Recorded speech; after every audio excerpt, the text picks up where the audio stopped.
बिस्मिल्लाहिर्रहमानिर्रहीम। Dear viewers, अस्सलाम वालेकुम। फ़ाइन आर्ट्स या ड्राइंग के इम्पॉर्टेंट एमसीक्यूज़ के साथ आपकी खिदमत में हाज़िर हूँ। इससे पहले मैंने पार्ट फर्स्ट प्रेजेंट किया था, यह अभी पार्ट टू है। तो इसके जो मेन एमसीक्यूज़ हैं वो मैंने डिफरेंट बुक्स से इकट्ठे किए हैं और अपने हाथ से लिखे हैं ताकि आप लोगों को ज़्यादा से ज़्यादा फ़ायदा पहुँचे। तो आइए देखते हैं इसका part question number MCQs number one देखें। The main category of visual arts. Visual arts जो है उसकी जो मेन कैटेगरी में क्या क्या चीज़ें आ जाती हैं जी, उसमें पिक्चर, स्कल्पचर एंड आर्किटेक्चर। तो ये तीन चीज़ें याद रखें कि ये जो विजुअल आर्ट्स है तो इसके मेन कैटेगरीज, मेन टाइप्स जो हैं, ये तीन मेन कैटेगरी में ये तीन चीज़ें आ जाती हैं। क्वेश्चन नंबर टू देखें। The apocrypha. Apocrypha refers to the unaccepted books of Bible. जो एपोक्राइफा है वो बाइबल की जो बुक्स हैं, अनएक्सेप्टेड बुक्स, उसकी तरफ रेफ़र करता है। तो ये याद करें, याद रखें। इसके बाद डियर व्यूवर्स, ये देखें, painting of fruits and flowers on a table. Table के ऊपर जो अक्सर हमने देखी है, जो पेंटिंग होती है फ्रूट्स जिसमें होते हैं और फ्लावर्स बने होते हैं, तो वो क्या होती है, स्टिल लाइफ की तरफ रेफ़र करती है।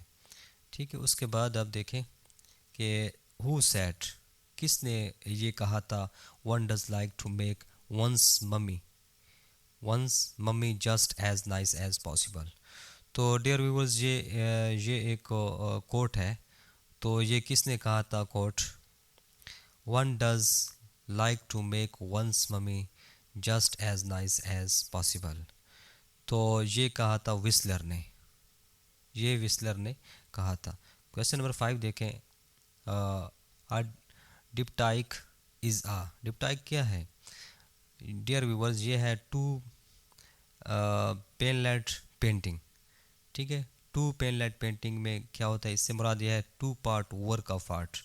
मतलब ये तो एक एक पेंटिंग में जब डबल काम किया जाए, टू उसके दो पार्ट हों, तो उस चीज़ को हम टू पेनलेट पेंटिंग कहते हैं या टू सेक्शंस पेंटिंग कहते हैं। और इस तरह ट्रिप्टाइक ट्रिप्टाइक जो होती है वो three part work of art होती है। ठीक है। तो डिप्टाइक और ट्रिप्टाइक, डिप्टाइक जो होती है टू पेनलेट पेंटिंग होती है और ट्रिप्टाइक जो होती है वो थ्री पेनलेट वर्क ऑफ आर्ट होती है। आइकॉनोग्राफी रेफर्स टू, आइकॉनोग्राफी जो होती है, आइकॉनो जिसमें आइकॉन्स होते हैं, सिंबल्स होते हैं, तो ये रेफ़र करती है सब्जेक्ट मैटर्स के ऊपर। किसको क्या करते हैं? सब्जेक्ट मैटर को रेफ़र करती है। आइकॉनोग्राफी जो होती है वो ट्रेडिशनल इमेजेस, पुराने दौर के जो इमेजेस होते थे या जो सिंबल्स होते थे उसकी तरफ रेफ़र करती है। और इसमें क्या होता है, इस तरह सिंबल्स होते हैं आजकल भी इस तरह यूज़ किए जा रहे हैं। तो इस तरह के सिंबल्स यूज़ किए जाते थे पहले भी और अभी भी यूज़ किए जाते हैं। तो इस तरह ये सिंबल्स, ये आइकॉनोग्राफी इसको कहते हैं। तो ये सारे सिंबल्स इसमें यूज़ किए जाते हैं। नेक्स्ट आप देखें, एमसीक्यूज नंबर सेवन देखें। The founder of deconstruction. The founder of deconstruction is, जो डिकॉन्स्ट्रक्शन जो है ये इसका जो फाउंडर है वो कौन है? जैकस डेराइडा, 1932 2004 इसकी डेट ऑफ बर्थ है। और ये एक फ़िलासफ़र था। ठीक है, जैकस ड्राइडा। तो ये डिकॉन्स्ट्रक्शन का फाउंडर है। और डिकॉन्स्ट्रक्शन क्या होती है? ये मेथड ऑफ क्रिटिकल एनालिसिस। ये क्या है? क्रिटिकल एनालिसिस का एक मेथड है जिसके थ्रू हम लाइटरेरी लैंग्वेज को हम क्या करते हैं, उसको एनालाइज करते हैं। तो ये चीज़ होती है इस तरह। ये एक सिंबल दिया गया है, ये देखें इस तरह। डिकॉन्स्ट्रक्शन क्या होती है? ये होती है डिकॉन्स्ट्रक्शन। इसमें मतलब एक इमेज नीचे बनाया गया है तो ऊपर उसको एनालाइज किया गया है, उसके बारे में बताया गया है। ठीक।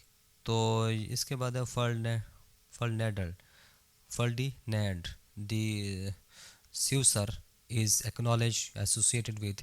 तो ये फर्डिनेंड जो है ये भी एक आर्टिस्ट था, ये एक आर्टिस्ट था। तो ये क्या है, ये किसके साथ एसोसिएट था? जी, सेमियोलॉजी, सेमियोलॉजी के साथ मतलब इसका कंसर्न था, ये उसको स्टडी मतलब वो इस एसोसिएट था इसके साथ। फर्डिनेंड जो था सेमियोलॉजी मतलब स्टडी ऑफ साइंस का काम करने वाला था। हाउ दे वर्क मतलब द स्टडी ऑफ साइंस, इशारों की जो स्टडी होती है, जो साइंस या इमेजेस की जो स्टडी होती है, इससे रिलेटेड ये काम करता था कि ये साइंस जो है ये कैसे काम करते हैं, हाउ वो यूज़ देम कहाँ, और हम इनको कैसे और कहाँ पर इस्तेमाल करते हैं। तो सीमियोटिक्स इनको कहा जाता है, सिंबल्स जो साइंस थे, सेमियोटिक्स भी इनको कहा जाता है। स्टडी ऑफ सेमियोटिक्स या स्टडी ऑफ साइंस जो था ये फर्डिनेंड इसके साथ एसोसिएट था, मतलब ये करने वाला था इसका, ये इस काम से रिलेटेड था।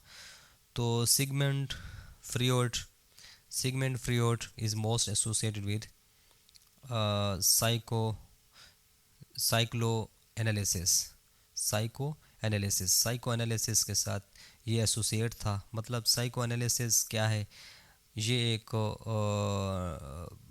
क्या है, मेंटल डिसऑर्डर्स को ट्रीट करना बाय इन्वेस्टिगेशन के थ्रू मेंटल डिसऑर्डर जो इंसानी जो दिमाग में उलझाव होता है या जो परेशान कुन इंसान होता है, तो उसको उसका इलाज करने के लिए जो है साइको एनालिसिस, ये एक पेंटिंग है इसके थ्रू क्या किया जाता है, मतलब वो मेंटल डिसऑर्डर्स को ऑर्डर में लाया जाता है।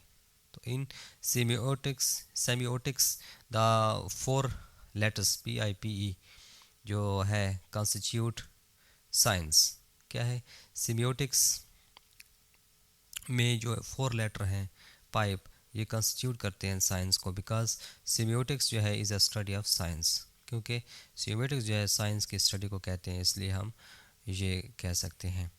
तो डियर व्यूवर्स, थोड़ी सी मैंने कोशिश की है, अगर आपको अच्छी लगी है तो काइंडली मेरे चैनल को लाइक करें, सब्सक्राइब करें, शेयर करें। Thanks for watching. अल्लाह हाफिज़।